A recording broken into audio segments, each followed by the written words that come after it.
so many people hear your voice and you go up to these heavenly high notes and they just sound like they're otherworldly. And I know a lot of singers would like to know, what are you thinking about? What's going through your mind? How do you approach that when you are living in the skies? Hopefully I don't live up there too long, but Visit. yeah, when I visit. Yeah. That's right. If there's something really difficult that I know that, there's only a few ways to get there and get back, then there's some calculating going on up until that moment, so that when you hit it, you're in the right place in order to get that. There's a song I do called Just As I Am that is one of those moments where it slides up there at the end of the bridge.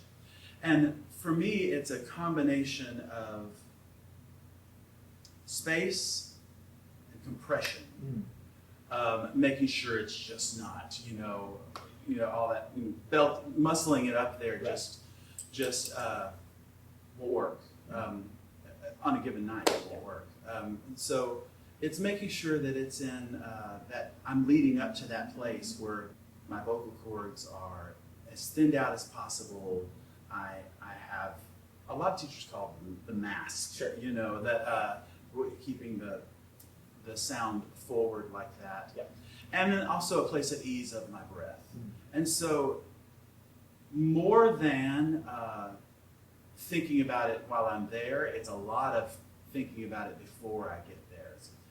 Because if I don't do that when I get there, what I'm thinking about on the high note is, oh crap, I've got to stop this. So it's it's the calculation of it going up. So like on Just As I Am.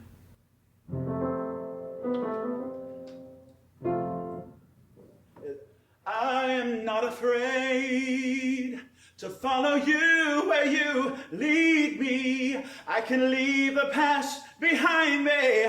I'm forgiven and I'm free.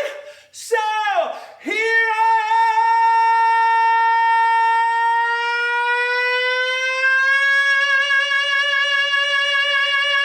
am.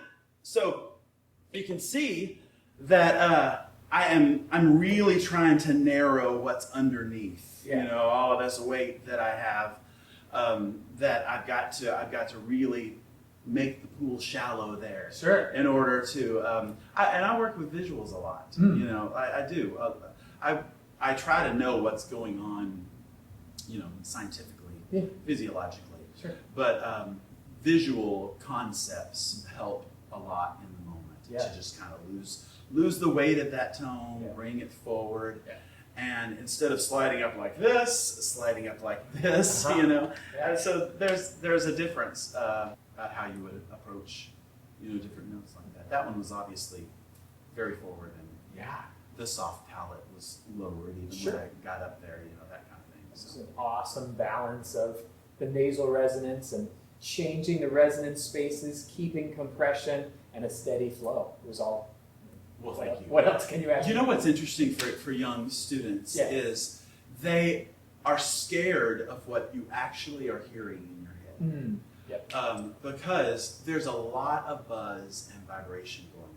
And when you first start to do those kind of techniques, you start to hear that and you go, that can't be good. I don't want, but that's not what's happening in the room. And so there's a little bit of, I've got to desensitize myself to what's going on between my ears, actually, in my head to that buzz. So much of what we do as voice teachers actually is encourage the singer to make a sound that they never would make, and it actually sounds wrong to their ear.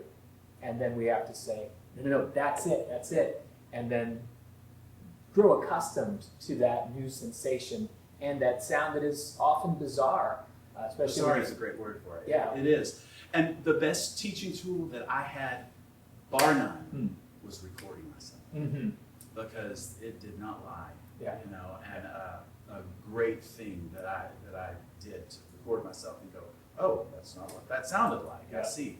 I need that set still sounds too dark, but that sounds so bright. And then you record it, you do something really forward, and you record it, and like, oh, that's what I want to sound like. That's what I've got to sound like in my head in order to get that, So recording yourself is a great tool. We ask all of our students to record every single session, but I think hearing it from you, it's a great encouragement.